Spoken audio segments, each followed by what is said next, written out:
Welcome to the Quick 10 podcast, brought to you by Quick Track, focusing on all things FedCon and cyber defense from different perspectives and different personalities, all in 10-ish minutes.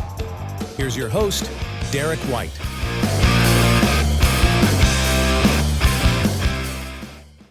All right, welcome back to another episode of the Quick 10 podcast. I am your host, Derek White, Chief Product Officer here at Quick Track and Beryllium.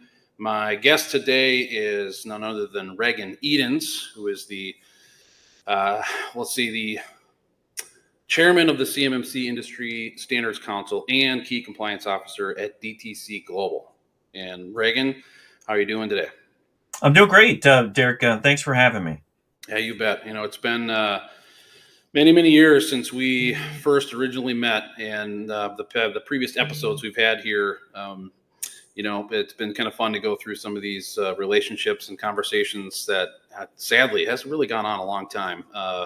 But to see where things are at now and to see where things are going, thank you for being on and touching on what's going to be a pretty sensitive topic, I think, to a lot of those that are listening or watching. And we're going to talk about what it means currently here as we hit the midway point of 2024 on starting or restarting your CMMC program. So we know some things happened at the end of the year. We've had some things happen this year. We've got things that we're speculating that will happen as the rest of the year goes on before CMMC is something that can be in a requirement in a contract.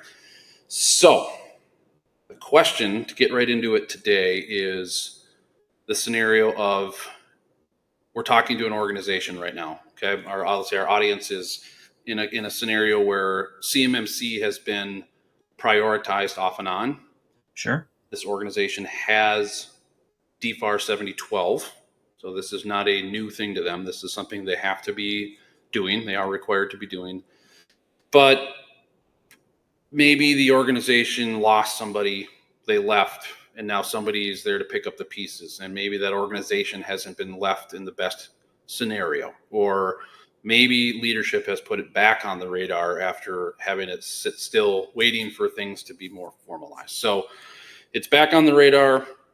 Where are you advising and telling this organization to start today? Well, that's actually pretty common. And let's start at the beginning. Right. So the organization has current requirements right now. So we know that the DFARS 252, 204, 7012 clause is in their contract. That means that there's the related clauses of the 7019 and 7020. So likely they have to meet the 7012 requirements. They have to testify to those requirements and have an updated SPRS score and have that score for them to be eligible for either the current prime contracts or their current subcontracts.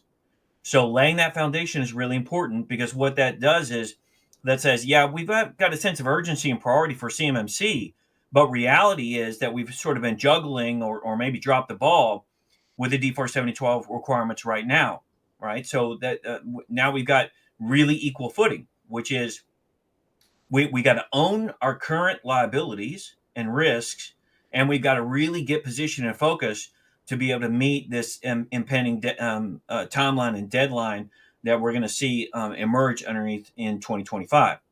So let's take a very close look at what are our requirements as they are right now, not CMMC, just the DFARS requirements right now. Yeah.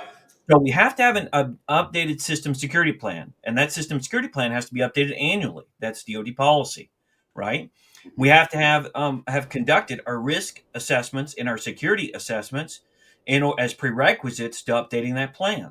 Okay, so we and documented that, by the way, even though the NIST Standard 171 says you don't necessarily have to document it, but we know that for the SPRS score, it requires adequate and sufficient evidence to justify the score, right? So for every point value that we have, assuming that folks in the audience is probably a mixed audience, some of them may know what SPRS is and some of them may not. But SPRS is a point-based system used to evaluate your current readiness and compliance with the DFAR 7012. For every single point value, that has to be justified with adequate and sufficient evidence. If we don't have the evidence, and it's not adequate and sufficient, then we shouldn't be giving ourselves credit for that score. So now we understand that not only do we have to have meet these current requirements, but we have to have the appropriate documentation in place, very detailed, in order to sustain and support the current eligibility requirements. So, oftentimes the very first questions that I ask is, all right, when was the last time that whoever's in charge now took a look at the system security plan? When was the last time that they conducted their risk assessment or their security assessment? DTC Global will call them RSA, right? Combined together. Mm-hmm. So when did we do that last? And many people call that a gap analysis, but in my humble opinion, that's not enough, because we're looking at gaps, we're looking at nonconformities, and we're also looking at areas of conformity, right? So we just don't want to understand where our gaps are. We have to understand where we're not compliant, and we thought we were compliant, and we also have to understand the areas that we really need to address in order to have adequate and sufficient evidence to sustain the score we give ourselves. So that foundation sort of lays the groundwork for where are we now, who's been involved, who's in charge, right? Do we have advocacy at the senior executive level? Do we have participation led by the IT team?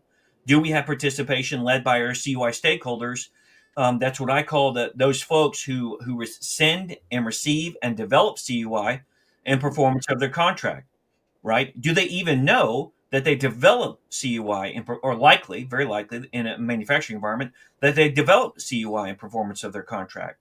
So do we have folks like quality involved? Do we have folks do we currently produce or handle export controlled information? So the next real step on that process is, who are our stakeholders, and then begin that CUI discovery process. Are they aware of the types and categories of CUI that they actually receive and develop in performance of their contracts? So very likely it's going to be control technical information and export controlled information. And do we have any in-house expertise about those two different types of information? Because yes, they are very similar, but there are very, very important differences according to DoD policy. Mm-hmm. So now we establish the fact that we need some stakeholders on the business side. This isn't an IT project, and if we leave it to the IT folks, we're absolutely going to fail. So there's no way to survive a U.S. government audit or an audit by a prime contractor if we leave it to the IT people, right? Yeah, and that's not a knock on the IT side either. It's that this is this is a IT and security working together problem, right? That's what the requirements say. 100%. And I think the scenario that we're talking about here, and then I'll let you finish here, is sure. We've seen a lot of this in the last 2 years where it was an IT project, and that person or people don't work there anymore. And it's not necessarily because they were told to leave. They were, I think we see this, like, they could see that this is going to be tough to not get buy-in from leadership and try to have a successful outcome here. And they've gone somewhere else, right? And now because they put it on one person, that person's not there anymore. The new person who comes in is looking at a mess. Like, how do I make something of this? So yes, I think that's a huge point when it comes to passing an assessment is a totally different scenario than getting something put together to then write an assessment. So sorry, keep going. Yeah. No. You're spot on, Derek. Remember that my responsibilities as an IT person are to provide the infrastructure and the resources for the business to run on the IT side, right, and to provide security for those requirements and provide compliance for the things that I'm responsible for. And if I switch hats, who's responsible for the actual information? Because as the IT guy, I'm not responsible for the information. I'll defend, or I will make compliant whatever the information is, but I don't know where the information is. Mm-hmm. I don't develop the information. I don't receive the information. So the IT stakeholders have, in my mind, actually the greatest responsibility, because they're a living, breathing thing that's taking place during the performance of the contract. And oftentimes the IT teams don't know that much about the actual contract performance and what's taking place. Yeah. So you've got this harmonious relationship between the IT infrastructure and what happens, Derek, if we outsource part of that, right? Do they know what responsibilities are on their plate? Do they know what the expectations are? Do they know that compliance is coming for those outside services that we may external service providers that we may outsource? What Mm-hmm. happens if we may be a medium or small size ship, but what happens if we have a mothership? Does the mothership know that they might be involved in depending upon the shared services, involved in actually being compliant, being required to be compliant? So we've got these real challenges about that are happening on both sides of the fence. The most important control of all the controls is 313, which is how do we control the flow of CUI? Mm-hmm. At the end of the day, every single one of the controls and safeguarding requirements is about the protection and the confidentiality of CUI.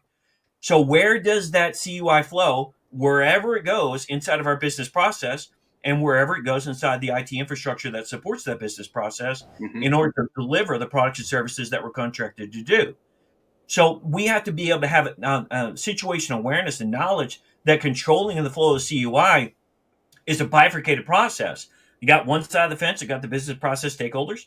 The other side of the fence, you got your folks out there who are providing the IT infrastructure or coordinating those services, right?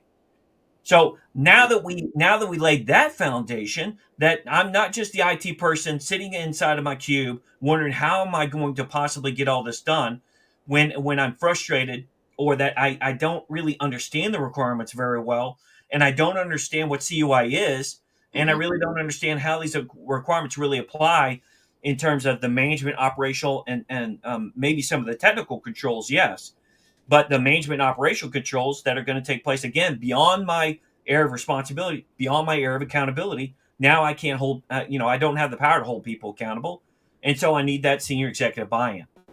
So Yeah. that sort of foundational um, reset is really really important in order to make progress. Because what's going to end up happening is if I'm the IT person and I open up the good book, NIST 800-171, and I started access control, I'm going to realize that I'm going to get three-fourths the way through the controls. I'm going to get into configuration management.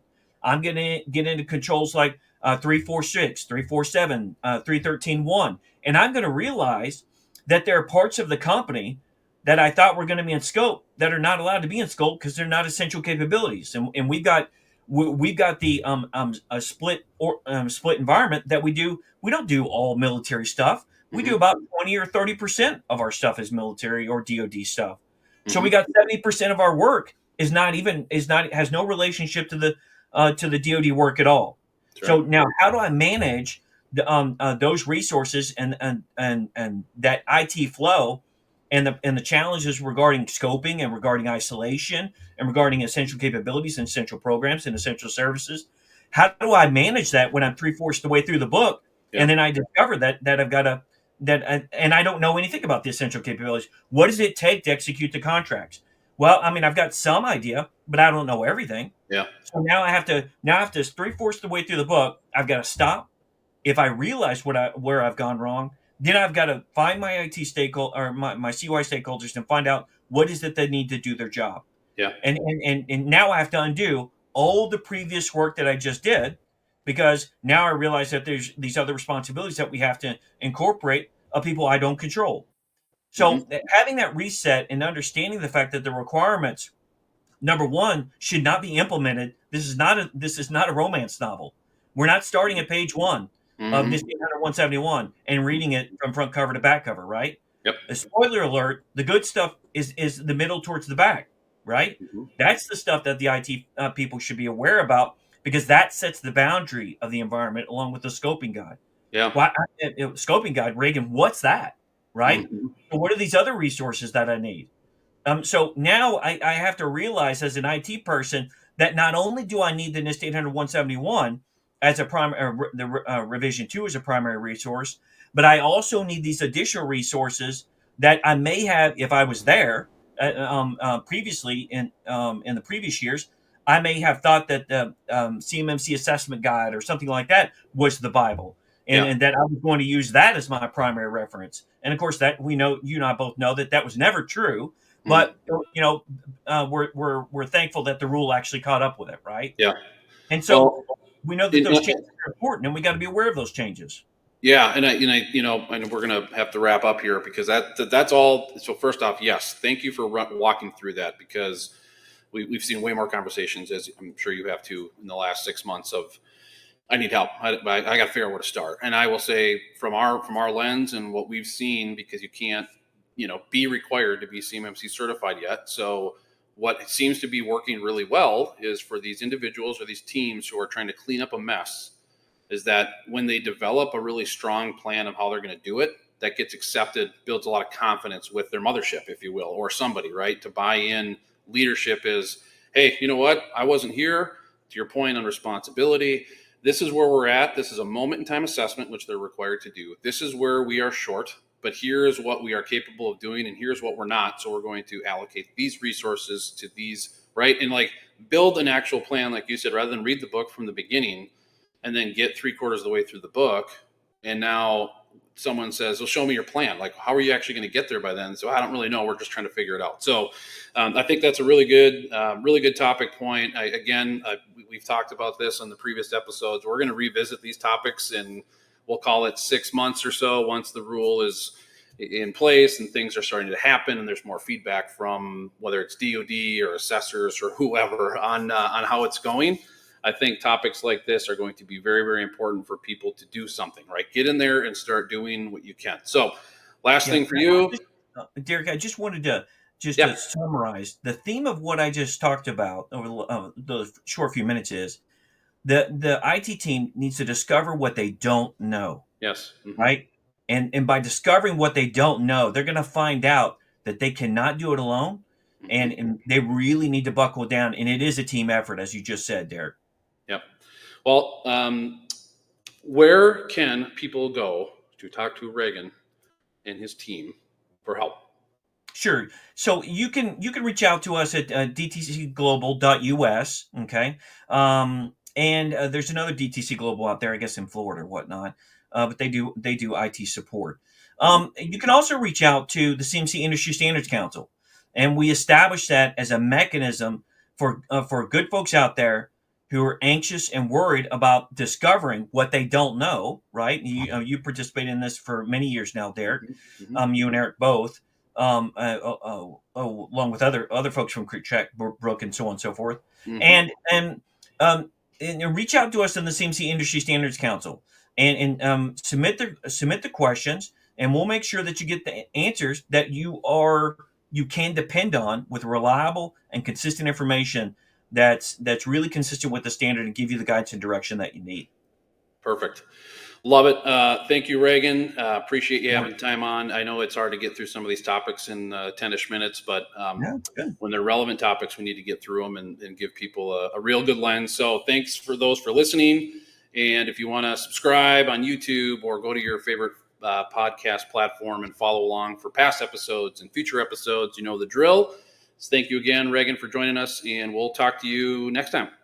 Oh, absolutely. Look forward to it, Darren. All right. Take care. Thank you for listening to this episode, and make sure to subscribe to the Cuick 10 podcast wherever you get your podcasts, and check us out on YouTube as well. For more information about QuickTrack, visit our website at www.cuicktrack.com. That's CuickTrac.com.